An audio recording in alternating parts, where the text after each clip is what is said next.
Iya. Assalamualaikum warahmatullahi wabarakatuh, Sobat Extravaganza, dimanapun Anda berada. Kembali lagi dengan saya, Hendra. Sore ini kita beruntung sekali ketemu dengan didatangi oleh mau bincang-bincang di Extravaganza, berkenan sharing soal pajak, soal transfer pricing, FBA, dan sejenisnya. Nah, beliau ini adalah salah seorang tax profesional yang passionnya di bidang pajak. Ini nggak perlu diragukan. Beliau lulusan tahun 2008 dan sudah mulai bekerja dari sejak tahun 2008 di Dijen Pajak. Kemudian melanjutkan ke Universitas Indonesia, mengambil jurusan akuntansi, dan yang luar biasanya lagi, beliau mendapatkan scholarship ya dari AS ya, Australian Award ya, dan mengambil jurusan International Tax Law di University of Melbourne, Australia gitu. Nah, tamu yang sangat spesial nih di kita sore ini. Nah, untuk itu Sobat Extravaganza jangan kemana-mana. Bagi yang pengen tahu apa isi itu transfer pricing, makanan apa itu ya transfer pricing gitu. APA itu apa, agreement itu apa, kemudian mutual agreement procedure itu seperti apa. Teman-teman jangan sampai melewatkan ini. Luar biasa, kesempatan yang luar biasa, mumpung ada praktisinya, kita gali ya sebanyak mungkin apa yang sudah beliau dapatkan selama studi di TAN, UI, dan Melbourne, dan juga apa yang beliau praktekkan dalam mungkin pekerjaan sehari-hari ya. Nah, langsung saja teman-teman, tanpa lama-lama, kita sambut Mbak Iva Uneza Hanum. Beri plus dulu. Halo Apa Mas kabar, Mbak? Hendra. Halo, selamat sore, Mbak Iva. Sore Mas. Makasih sebelumnya udah mau hadir di acara ini, bincang bijak benar, bincang santai dengan teks profesional. Ini adalah salah satu segmen dari teks Extravaganza yang sifatnya kita ngobrol-ngobrol santai ya tentang pajak, tapi juga kita mengedukasi masyarakat luas, terutama bagi saya sendiri dan masyarakat luas yang masih bingung, masih awam lah ya tentang apa istilah-istilah pajak internasional tadi yang saya sebut tadi. Mungkin bagi Mbak Iva makanan sehari-hari gitu ya. Jadi kalau bagi kami mungkin aduh apa sih gitu. Dan bagi adik-adik semua nih, jadi dari jurusan perpajakan yang masih kuliah di STAN, masih kuliah di universitas lain, ataupun yang masih galau nanti mau ambil apa jurusan S1, S2-nya, jangan kemana-mana nih. Kesempatan besar kita untuk bertanya-tanya sama narasumber kita yang satu ini. Nah, Mbak Iva, sekali lagi kami ucapkan terima kasih ya sudah hadir di gabung di acara ini. Saya Mas yang terima kasih udah diajakin loh. Ini kesempatan berharga nih untuk ngobrol sama Mas Hendra, sekaligus kita bisa ngebahas diskusi dikit mengenai hal-hal yang penting yang sebaiknya orang-orang tahu ya. Ya betul. Jadi masyarakat banyak awam, dan apalagi ini era seperti kita tahu ya, zaman semakin global, di mana antar negara ini seperti tidak ada batas, zaman digital di mana kita bisa real, kita berkomunikasi ya, seperti ini dari jauh bisa kita berkomunikasi. Nah, maka menurut saya menjadi penting ketika peraturan perpajakan tuh terutama praktisi maupun pelajar atau mahasiswa di bidang perpajakan untuk pajak domestik, tapi juga perlu tahu juga peraturan yang tentunya akan bersinggungan nanti dengan dunia yang semakin borderless ini ya, gitu, semakin global gitu. Nah, teman-teman Ganza, apa yang tadi kita tanyakan tadi itu sebenarnya nyambung dengan topik kita pada sore ini. Karena apa? Karena ya tadi beliau ini kan ngambil international tax law ya. Nah, nanti kita akan tanya nih gitu kan, apa sih istilah-istilah di international tax itu yang mungkin masih awam gitu kan, gitu bagi kita semua gitu kan. Nah, sebelum ke situ ya, saya mau tanya lagi nih, kira-kira seberapa penting sih untuk saat ini baik praktisi, mahasiswa maupun istilahnya stakeholder atau yang terlibat di pajak ini untuk belajar pajak dan kedepannya ini berapa penting kira-kira? Penting karena menurut saya pribadi di era seperti ini, di era digital, di mana cross border transaction itu sangat meningkat dan yang substansinya cross border hampir kerasanya seperti borderless ya di era digital ini kan. Iya. Ya jadi ekspansi bisnis semakin meluas, diversifikasi bisnis meluas, medianya pun jadi semakin memungkinkan bisnis untuk berkembang.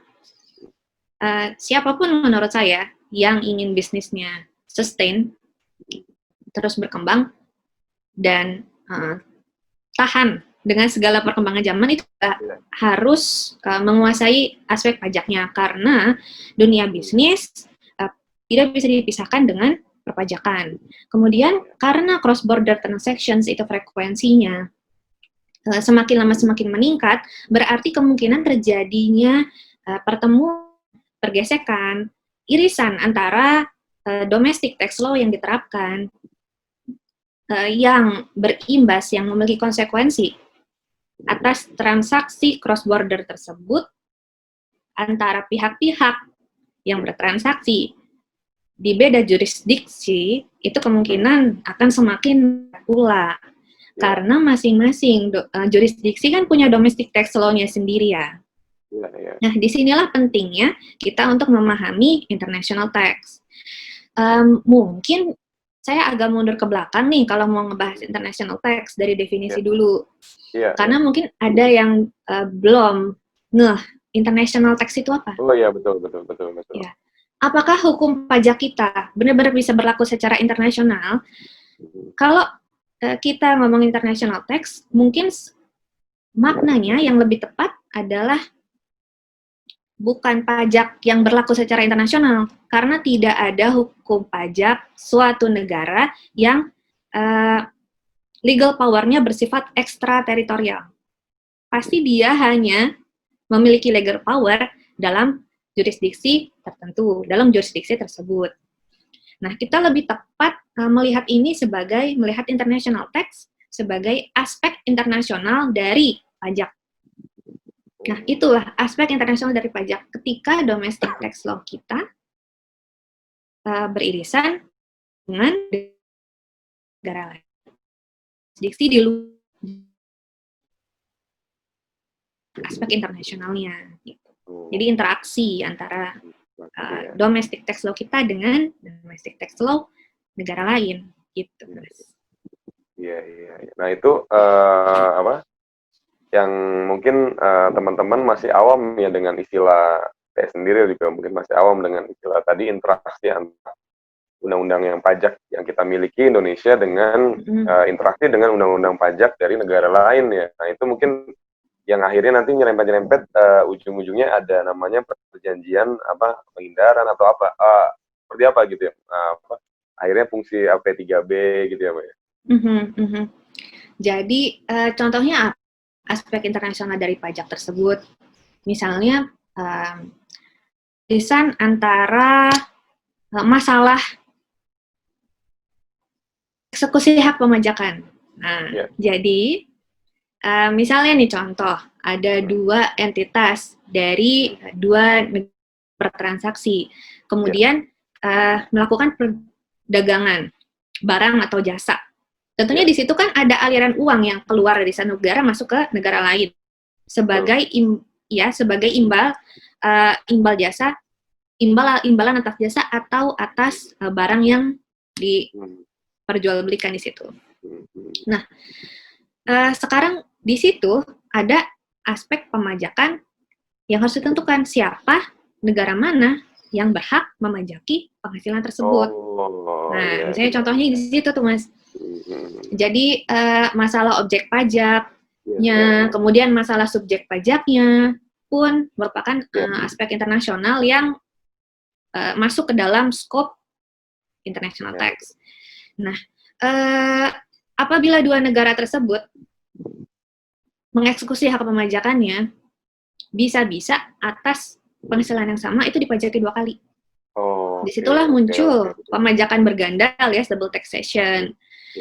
Dari situlah berangkatnya negara-negara untuk mengeliminasi pajak berganda dengan menyepakati P3B, perjanjian penghindaran pajak berganda atau tax treaty, atau biasa juga disebut dengan double tax agreement, DTA.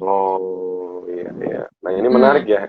Ini menarik teman-teman. Jadi bisnis ini tidak terlepas dari pajak ya, seperti itu buktinya ya. Jadi ketika sebuah bisnis di-setup di satu negara, kemudian tumbuh besar, berkembang, nah otomatis ketika diekspansi, maka ada penghasilan yang negara lain dipajaki, negara dia sendiri juga dipajaki gitu kan ya Mbak Iva ya. Jadi, nah inilah perannya tadi ya, tax treaty atau P3B ini untuk mengatur supaya tidak double tax atau double pemajakan tadi gitu ya. Ya, jadi bukan hanya dalam hal ekspansi, bisnis secara daily aja, iya, itu pasti ada konsekuensi pajaknya ya. Nah, itu dia. Jadi kalau misalnya transaksi tersebut terjadi antara dua entitas di dua negara, nah, disitulah benar-benar aware terhadap international tax-nya bagaimana. Seperti itu.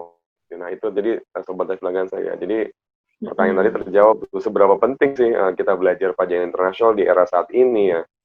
Ya penting banget jawabannya tadi ya Mbak Eva ya. Jadi udah satu hal yang mutlak ya untuk bagi para pelaku bisnis, praktisi perpajakan, dan mahasiswa-mahasiswa di jurusan pajak untuk tahu lah tentang pajak internasional itu fungsinya untuk apa. Ya, tadi udah dijelasin oleh Mbak Eva. Nah, sekarang saya mau tanya nih, banyak kan istilah-istilah di pajak internasional yang Sobat Advokasi ini masih awam nih Mbak Eva.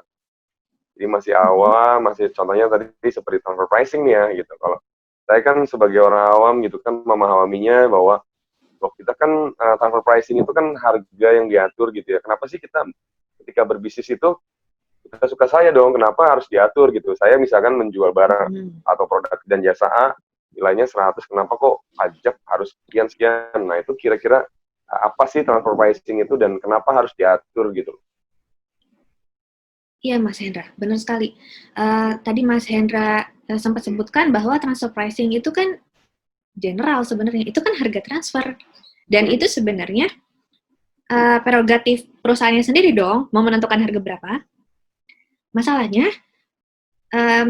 dalam perpajakan, transfer pricing itu dapat menjadi isu yang sangat krusial apabila transfer pricing tidak sesuai dengan prinsip kewajaran dan kewajiban usaha. Atau kita biasa dengar istilahnya arm's length principle. Gitu. Jadi, misalnya nih ada dua entitas di dua negara.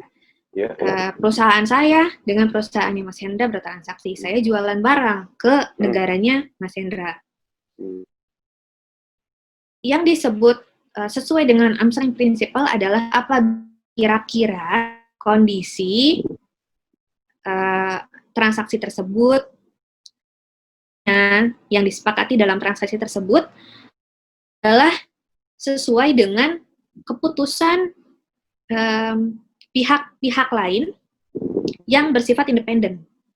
Jadi gitu Mas. Jadi wajar atau enggak sih berdasarkan kalau dilihat dari kacamata pihak independen, transaksi itu sebenarnya wajar atau tidak, mencerminkan bisnis atau tidak, kemudian rasional atau tidak sih keputusan yang diambil, kebijakan yang diambil, termasuk tentunya dalam hal penetapan harga antara dua afiliasi tersebut, wajar atau enggak sih gitu. Transfer pricing issues ini bisa dibilang wajar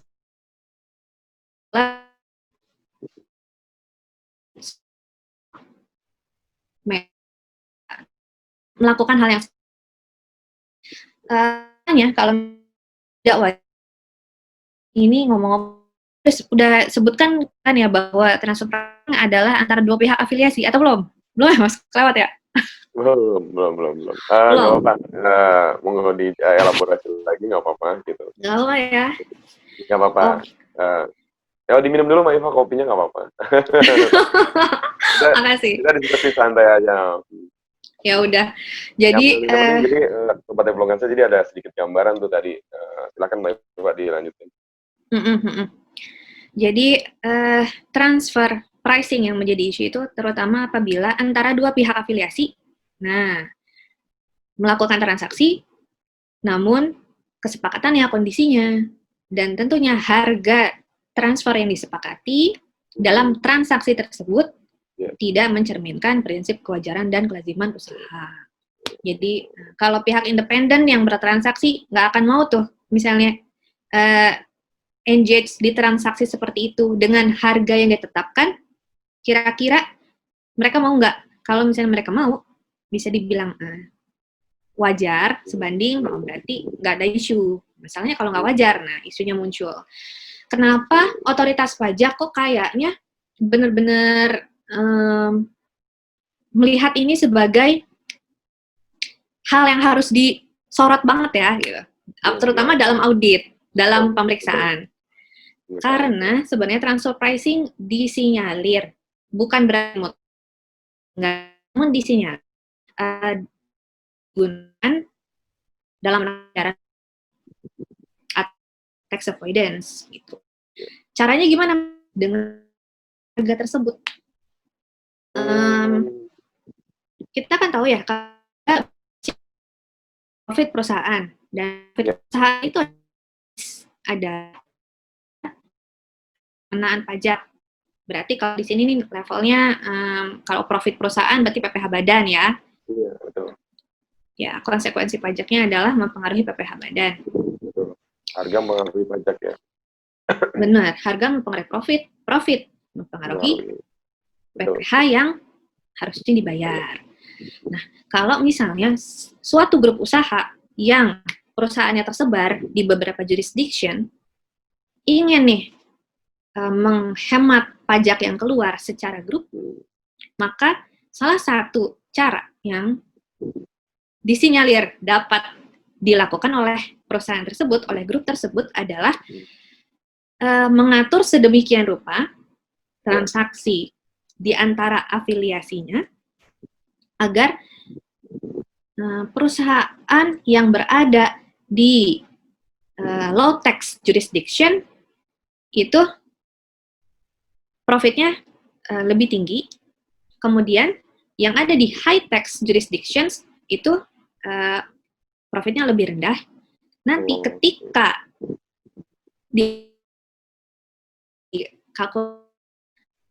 bisa menghasilkan penghematan karena dengan skema normal, skema bisnis yang wajar, dan demikian akan menjadi lebih kira-kira gambaran besarnya.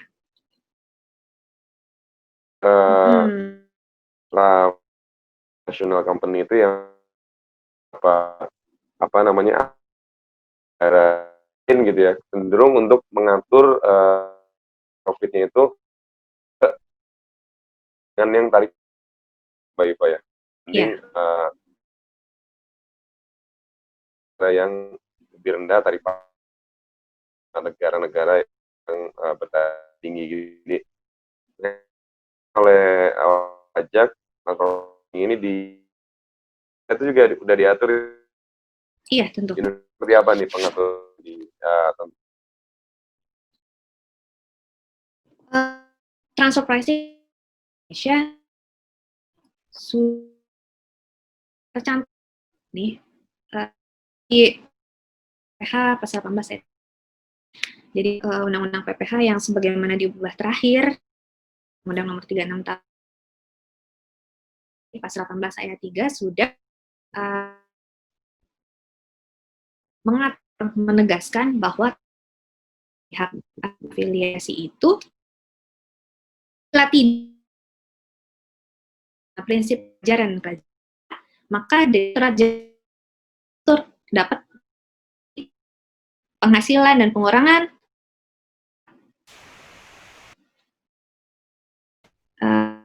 modal. Itu sebenarnya sudah kepada Direktorat Jenderal Pajak koreksi atas harga transfer apabila tidak sesuai dengan prinsip kewajiban usaha.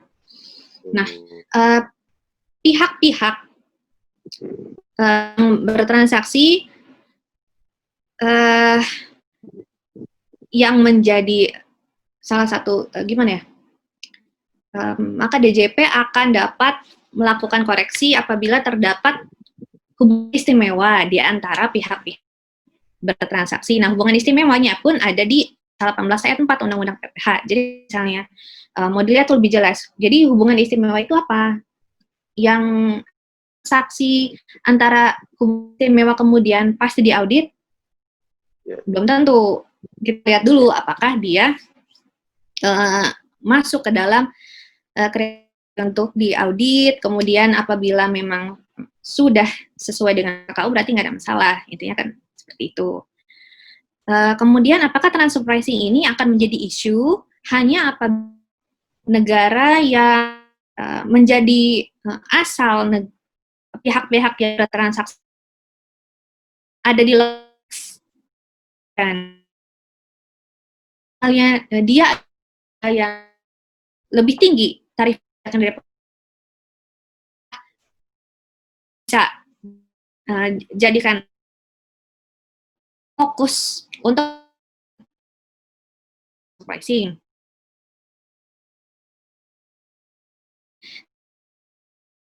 Itu hanya apabila dengan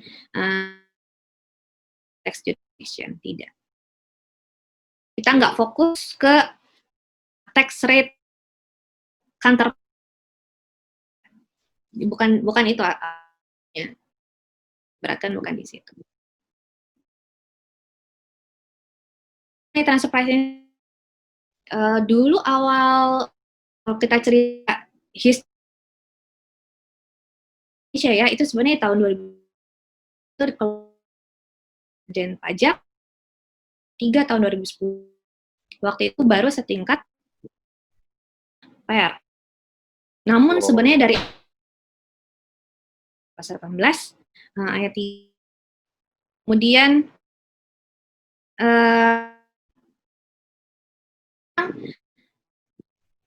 step periksa untuk melakukan PR 22 50 tahun 2015. Jadi saat transfer pricing itu bagaimana, analisis kesehatan itu di situ. Kemudian benar-benar harus diperhatikan dalam hal transfer pricing adalah bagaimana kita mencegah jadi gitu kan. Sebagai ini bisa menimbulkan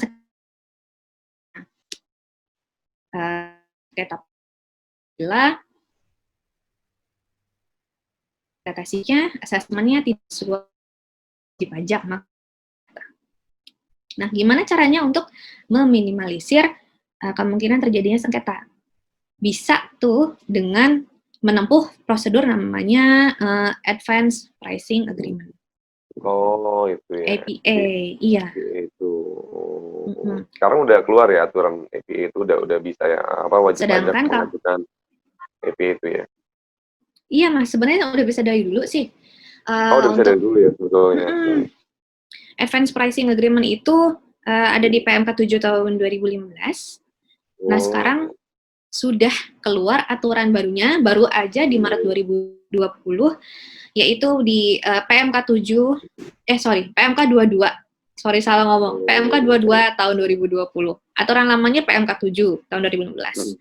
Keluar PMK 22 tahun 2020 yang mengatur lebih lengkap di situ mengenai APA.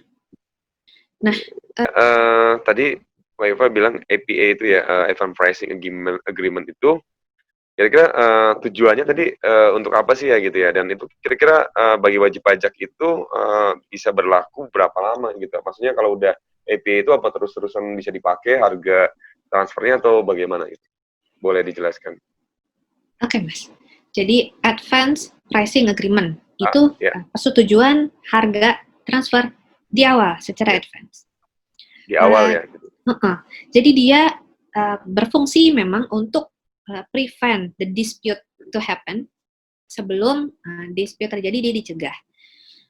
Wajib pajak yang mengajukan APA, kemudian APA-nya diproses, kemudian tercapailah kesepakatan APA antara wajib pajak dengan otoritas pajak, serta otoritas pajak negara satu dengan otoritas pajak negara lain, maka kesepakatan yang ada di naskah APA, kesepakatan secara spesifik ya, harga transfer itu tidak akan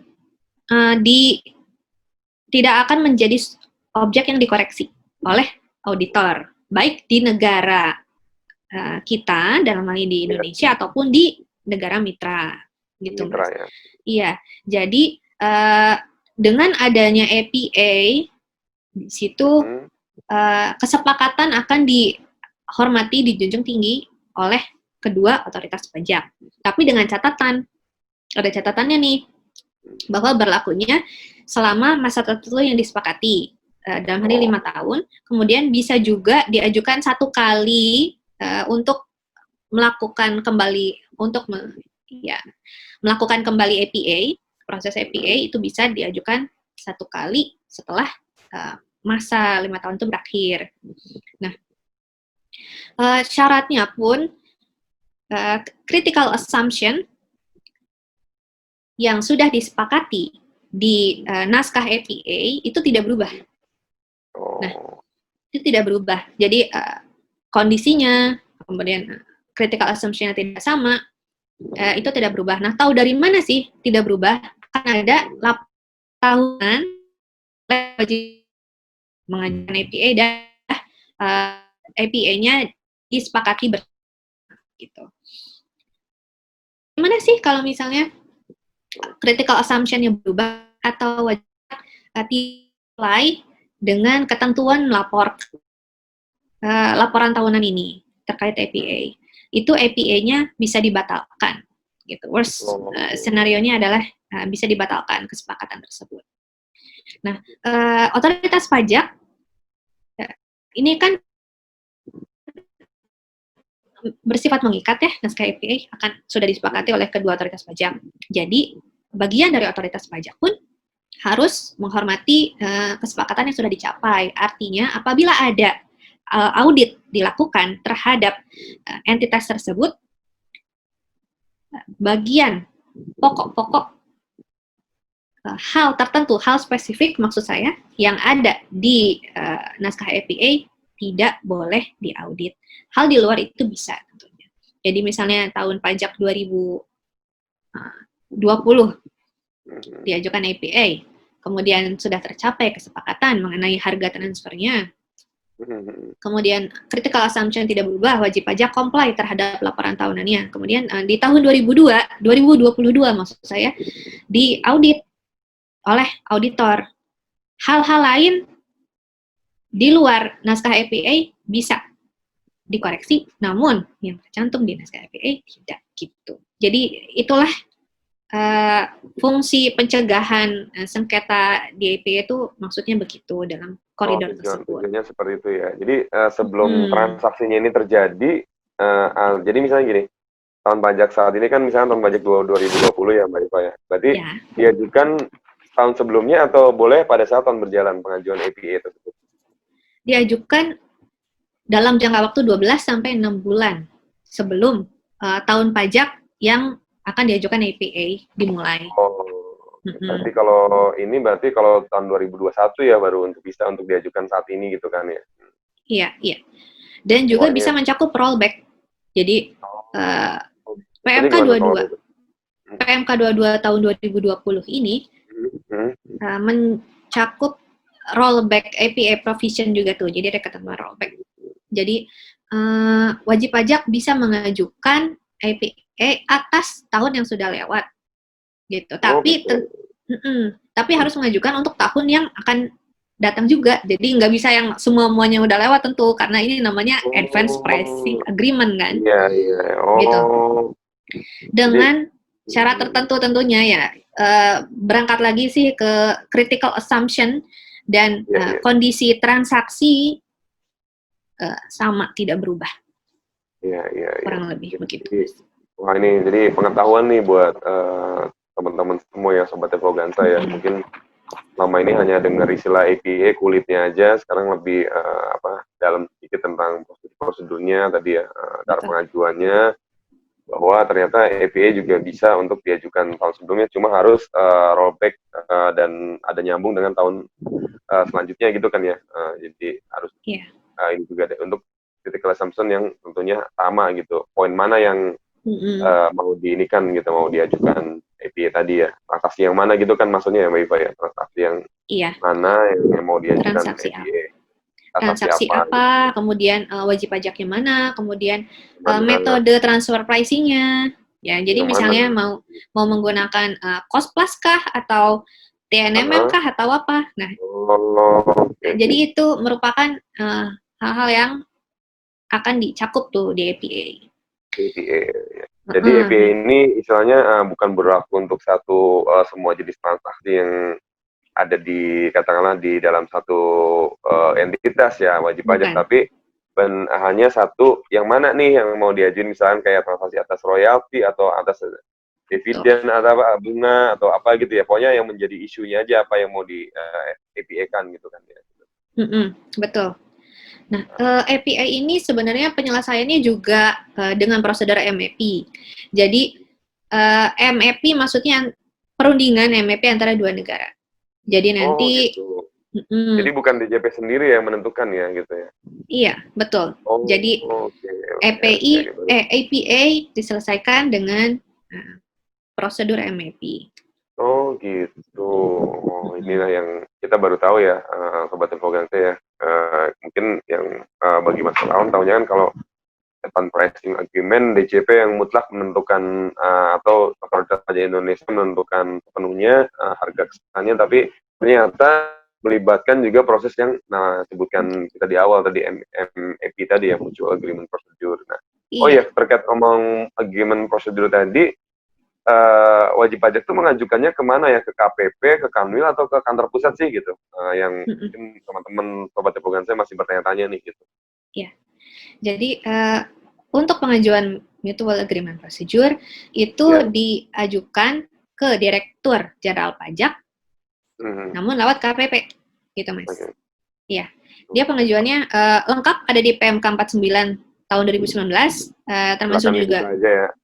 Silakan dibuka. Gitu. Kalau pengen tahu banget titik komanya silakan di situ. Jelas di situ tercantum informasi yang dibutuhkan. Masih kurang puas bisa tanya kering 500-200 mungkin ya. Betul, atau AR. AR-nya jangan segan-segan untuk teman-teman menanyakan ya, kalau emang pengen tahu prosedurnya seperti apa gitu kan. Ya teman di sini kan mungkin bukan hanya wajib pajak, teman-teman konsultan maupun praktisi perpajakan yang lainnya pun mungkin masih banyak lah yang saya yakin belum tahu secara detail gitu ya. Ini kan hal-hal baru lah yang mungkin 10 tahun lalu tidak ada ya prosedur seperti ini ya Mbak Iva ya. Atau mungkin artinya dalam arti misalkan pun ada, ya mungkin sebatasnya prosedurnya mungkin tadi ya yang dijelaskan di awal belum terlalu dibakukan dalam bentuk peraturan menteri atau masih setingkat PR Dirjen, atau mungkin masyarakat juga masih banyak yang belum tahu, tersosialisasi dengan sampai ke masyarakat gitu ya. Nah ini masalah pasti membicarakan pajak. Tadi kan kita udah ngomongin pencegahannya gimana dalam hal transfer pricing, bisa dengan APA ya. Nah, ketika sudah terjadi itu sengketa pajak, kemudian transaksi ini antar negara, bagaimana cara menyelesaikannya selain keberatan dan banding yang merupakan domestic remedy. Nah, ada tuh yang disebut MAP, Mutual Agreement Procedure. Jadi MAP itu salah satu alternatif dari penyelesaian sengketa ya Mbak ya, alternatif dispute gitu ya. Yang disediakan oleh tapi itu harus ada kerjasama dulu ya antar Indonesia dengan negara yang tadi ya, di mana bersengketa wajib pajak yang bersengketa tadi ya dengan DJP gitu, harus sudah ada apa namanya di tax treaty-nya atau gimana? Iya, jadi MAP sendiri sebenarnya adalah mekanisme untuk menyelesaikan sengketa apabila dirasa terdapat pemajak pelaporan pajak tidak sesuai dengan tax treaty. Jadi apabila negara tepat pihak afiliasi yang melakukan transaksi dengan wajib pajak Indonesia itu sudah memiliki P3B dengan Indonesia, maka kedua negara dapat menempuh MAP untuk menyelesaikan sengketa pajak yang ada. Oh, gitu. Sifatnya opsional atau gimana? Maksudnya gini, misalkan saya sebagai wajib pajak, misalkan saya punya satu masalah yang dengan DJP, misalkan ada satu perbedaan pendapat, ketika saya dari wajib pajak ini, katakanlah wajib pajak PMA ya, penanaman modal asing atau multinational company. Nah itu ketika memilih jalur MAP tadi, apakah bisa memilih juga jalur yang keberatan banding, atau itu pilihan kalau udah milih MAP nggak boleh banding gitu, atau gimana? Kira-kira baik. Bisa secara paralel, Mas. Jadi boleh ya. Aturan. Jadi sebenarnya aturan MAP sendiri boleh nggak sih wajib pajak tuh ikut dua-duanya gitu, jalur ada sengketa dengan otoritas pajak atau DJP misalkan. Misalkan dia ini nih pengen ngambil, maksudnya siapa tahu di MAP bisa menang, di sini kalah misalnya, tapi maksudnya bisa salah satunya gitu. Nah itu atau gimana gitu, opsional atau boleh bisa paralel? Bisa paralel. Jadi domestic remedy itu kan ada di keberatan. Misalnya sengketa pajaknya ini sudah menghasilkan berawal dari produk hukum pemeriksaan, yaitu misalnya SKPKB ya. Betul. Ketika sudah keluar SKPKB, wajib pajak apabila tidak setuju kan bisa mengajukan keberatan ya. Betul ya, berhak ya. Itu adalah domestic remedy. Namun apabila wajib pajak selain mengajukan keberatan juga ingin menempuh jalur MAP, dipersilakan karena itu bisa jalan secara paralel. Aturan MAP sendiri ada di mana? Yang lama ada di PMK 20 tahun 2014, yang lama. Nah, yang baru ada di PMK 49 tahun 2019. Baru juga ya aturannya. Nah, aturan MAP sendiri, kalau yang lama sih ada di PMK nomor 40 tahun 2014. Nah, aturan barunya ada 49 tahun 2019. MAP ini cara mengajukannya gimana? Jadi bisa menghubungi KPP-nya, kemudian mengajukan ke Direktorat Jenderal Pajak permohonan MAP. Namun perlu diperhatikan nih yang penting banget bahwa MAP merupakan mekanisme yang ada di tax treaty untuk mengeliminasi adanya double taxation. Nah, jadi kita perlu lihat waktu maksimal dapat mengajukan MAP, Mas. Nah, itu tergantung tax treaty-nya masing-masing. Jadi ada tax. Ya, jadi Indonesia dengan negara lain beda-beda tuh.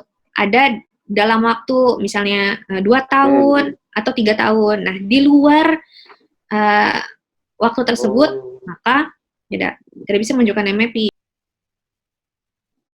Terbit gitu 3 bulan gitu kan, misalkan jangka waktu maksimal pengajuan keberatan. Nah, kalau kayak MAP ini apakah tetap boleh diajukan lewat 3 bulan selama tadi 2 tahun belum terlewati atau gimana? Untuk pengajukan MAP perlu dilihat first notification date-nya. Jadi first notification date itu tanggal di mana dirasa terjadi sengketa. Nah, bukan hanya berarti tanggal SKPKB aja, bukan. SKPKB bisa dianggap sebagai salah satu notifikasi adanya sengketa. Namun dari sebelum PKB dari pemotongan PPh Potput PP 6 dipotong dari tanggal pemotongan tersebut bisa dirasa sebagai cost itu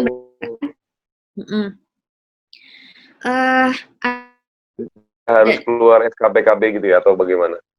Iya. Misalkan saya wajib pajak ada yang dipotong tarif PPh pasal 26 ternyata dia nggak terima nih, harusnya mungkin pakai use rate, ternyata tarifnya dipotongnya 20% gitu ya. Nah, itu bisa juga ya melalui MAP ya? Bisa. Apabila ada tax treatment yang tidak sesuai P3B, maka dapat diajukan MAP, seperti itu. Dan yang dapat diajukan MAP ini bukan hanya transfer pricing. Kan? 19 itu asal dapat diajukannya transfer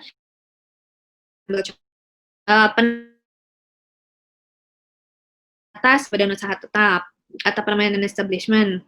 Kemudian pemotongan pajak yang tidak sesuai atau bahkan perlakuan bersifat diskriminatori. Apabila dirasa ada perlakuan yang bersifat diskriminatori begitu, maka presiden dapat mengajukan proses MAP. Seperti itu. Dalam hal perpajakan ya, discriminatory act-nya dalam hal perpajakan. Seperti itu, Mas. Namun perlu diingat, meskipun prosesnya dapat berjalan paralel nih, domestic remedy yang dicari oleh wajib pajak dan MAP, namun MAP tidak dapat dilakukan apabila sudah ada putusan pengadilan pajak, putusan hakim yang putusan pengadilan pajak. Mungkin bisa tetap diajukan karena misalnya masih dalam waktu kurang dari 2 tahun dari first notification date misalnya misalnya. Kemudian ini misalnya aja nih, kemudian ada tuh putusan pengadilan pajak keluar, walaupun dapat diajukan, namun CA itu competent authority yang memang mendapat mandat untuk melakukan proses MAP dengan counterpart kita, dengan otoritas pajak negara lain, itu tidak akan dapat bergeser posisinya dari putusan yang dibacakan oleh hakim. Begitu. Jadi apabila ada perusahaan, ada wajib pajak yang memang dari awal ingin menempuh prosedur MAP, jangan nunggu lama-lama. Ketika ada notifikasi yang dirasa, oh ini ada pajak berganda nih, tidak sesuai P3B, bisa kok langsung mengajukan, gitu Mas.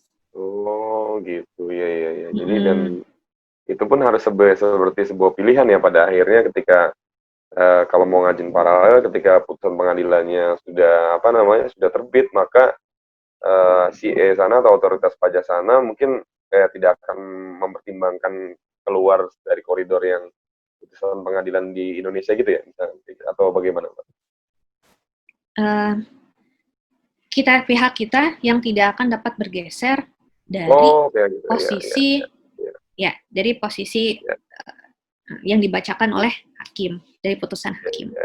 Jadi karena walaupun kita sebuah perundingan kan ya, pasti bagaimanapun MAP ini sebuah perundingan kan ya, istilahnya bukan suatu persidangan tapi perundingan satu tax authority dengan wajib pajak negara lain gitu ya. Jadi di mana nanti masing-masing negara atau tax authority negara misalnya Indonesia dengan negara lain tersebut punya posisi masing-masing gitu kan ya untuk mempertahankan argumen sengketa tersebut gitu ya. Iya. Jadi MAP ini sebenarnya prosesnya murni dilakukan antara competent authority bahasanya dua negara. Jadi ketika wajib pajak sudah mengajukan proses MAP, kemudian permohonan MAP-nya diterima, kemudian proses MAP berjalan, maka di situ yang akan melakukan prosesnya adalah termasuk perundingannya, pembentukan posisinya itu adalah dua otoritas pajak, ya, yang khususnya ini dalam hal ini disebut competent authority, gitu Mas. Jadi wajib pajak nggak bisa intervensi bahasanya, begitupun dengan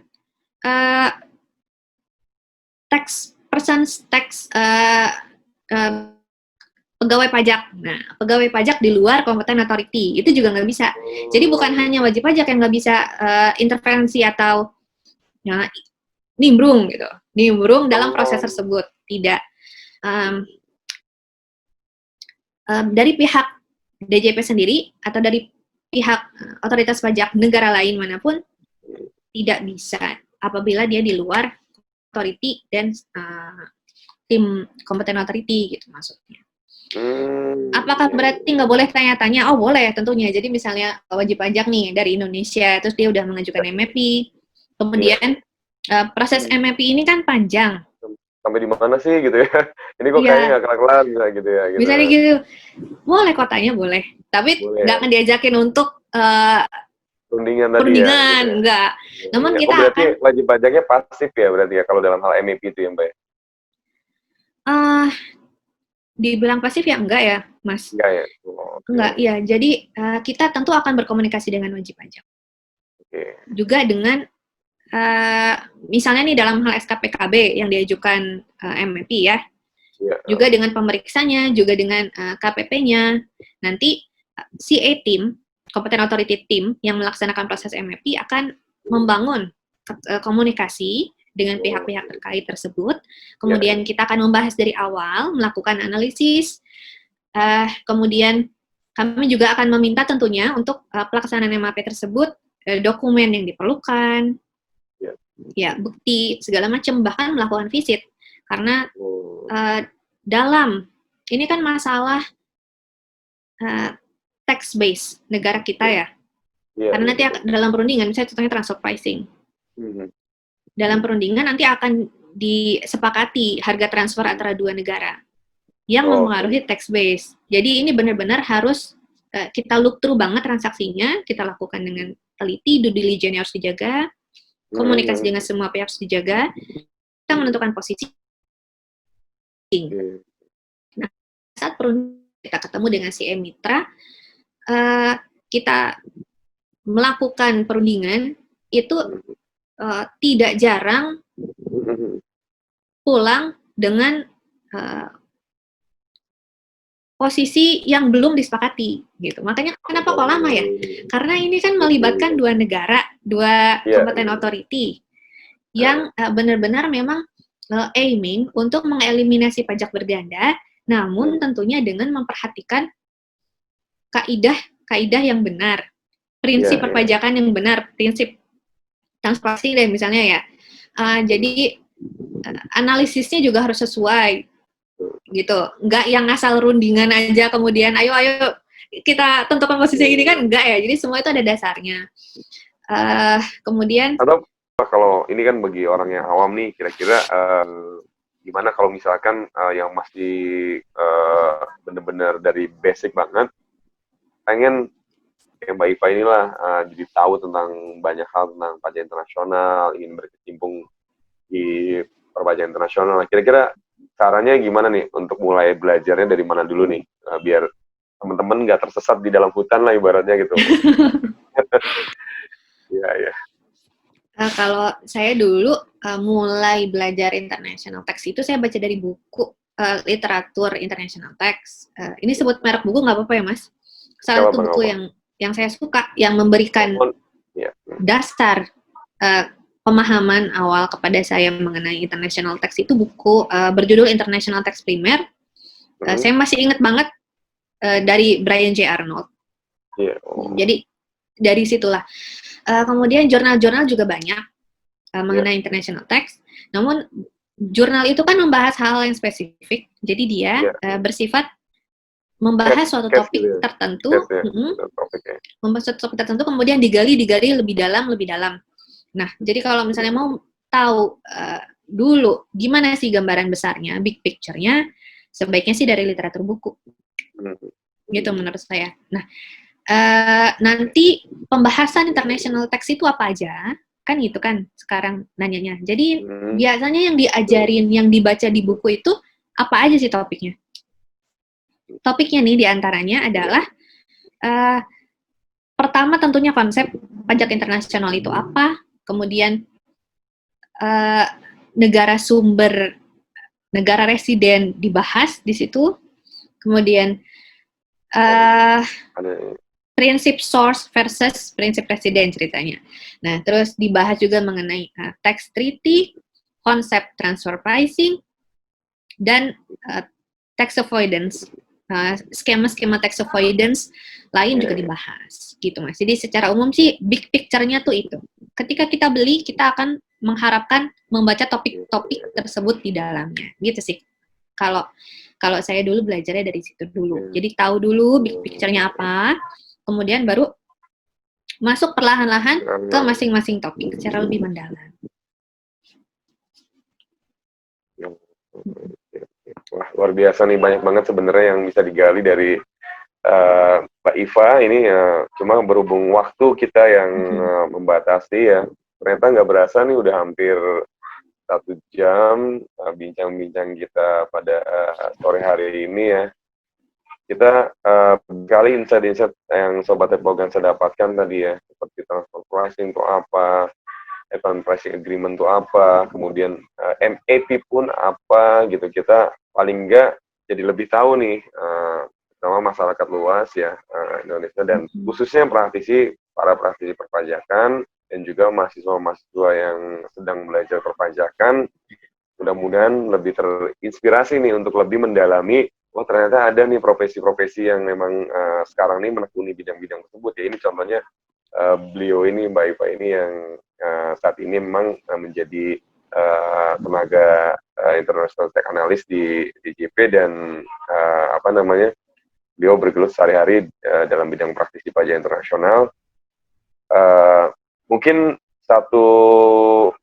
sebelum closing ya Mbak Iva ya, saya minta dua patah kata atau apa buat teman-teman nih yang yang sedang mendengar ini, supaya tadi kembali lagi bahwa untuk belajar pajak atau tips-tips apa, boleh silakan Mbak Iva, mungkin dua kata untuk diskusi kita sore hari ini. Yang mau disampaikan. Terima kasih Mas.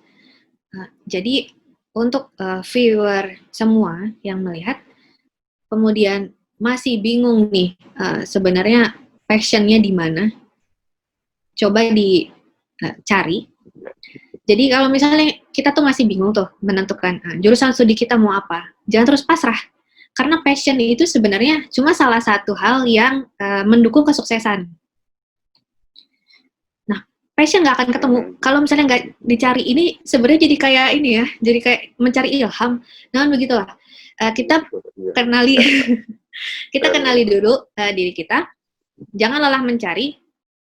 Kemudian apabila dirasa ada satu hal tuh yang benar-benar menarik untuk kita kuliti dalam-dalam, untuk kita kuasai, maka jangan menyerah untuk terus berusaha ke arah sana.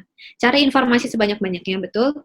Baca literatur, perkaya literasi kita, ekspansi juga lingkungan kita, jadi kita datanglah ke orang-orang positif, ke komunitas yang positif, untuk bertukar insight, bertukar visi misi kita ke depannya, berdiskusi seperti ini, insya Allah. Maka dari situ kita akan punya fundamental yang kuat gitu dalam diri kita untuk mencari apa yang kita mau. Kemudian mengenai perpajakan internasional ini, dia memang bersifat sangat dinamis karena mengikuti perkembangan global tentunya, kaidahnya tidak bersifat statis. Kemudian dari situlah menurut saya salah satu hal yang sangat menarik dari international tax, karena bersifat dinamis dan benar-benar menarik untuk selalu diikuti. Jadi kita selalu punya challenge untuk terus self improvement di situ, gitu Mas.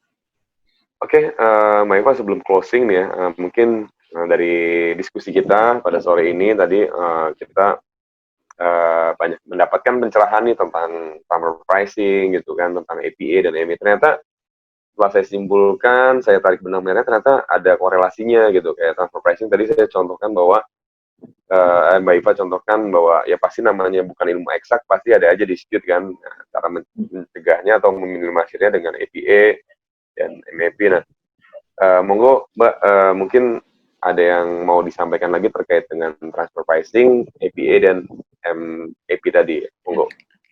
Terima kasih, Mas. Mungkin bahasan sore ini kedengarannya serem, sengketa pajak gitu.